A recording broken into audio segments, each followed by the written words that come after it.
Wanita pertama kali mencoba tidur tanpa mengenakan pakaian dalam.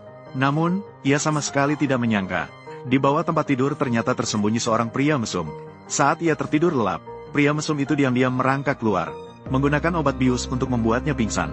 Setelah memastikan wanita itu tidak sadar, pria mesum itu menjijikan menciumnya dengan penuh ludah.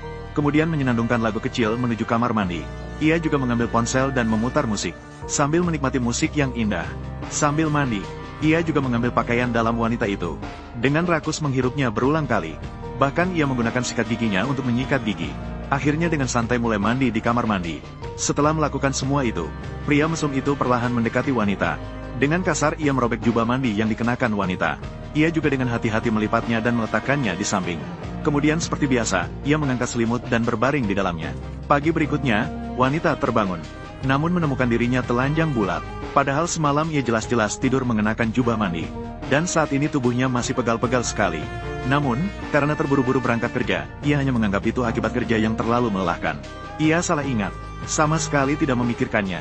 Siapa sangka saat ia naik lift untuk berangkat kerja, ia justru bertemu dengan ibu tetangga bawah. Orang itu bahkan mengeluh bahwa ia tidak tidur di tengah malam. Suaranya terlalu keras, sehingga membuatnya dan suaminya terganggu.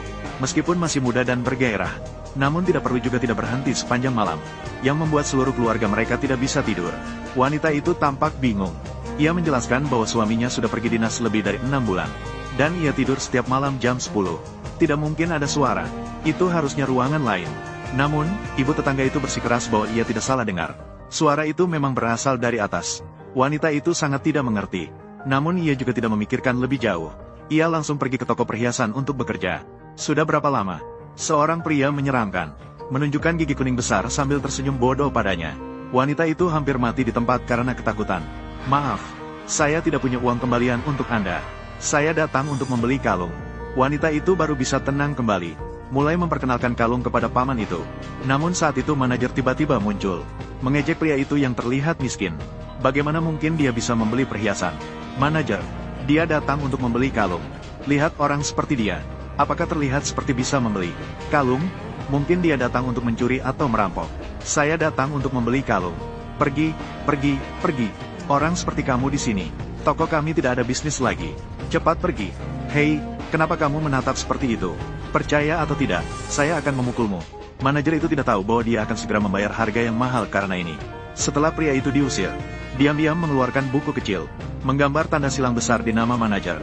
Namun manajer itu masih berani menggoda wanita dengan berani, mengajaknya ke rumah malam ini untuk membuat pangsit. Wanita tahu bahwa manajer memiliki niat buruk terhadapnya. Dengan tegas menolak, namun ia tidak tahu bahwa semua ini diperhatikan oleh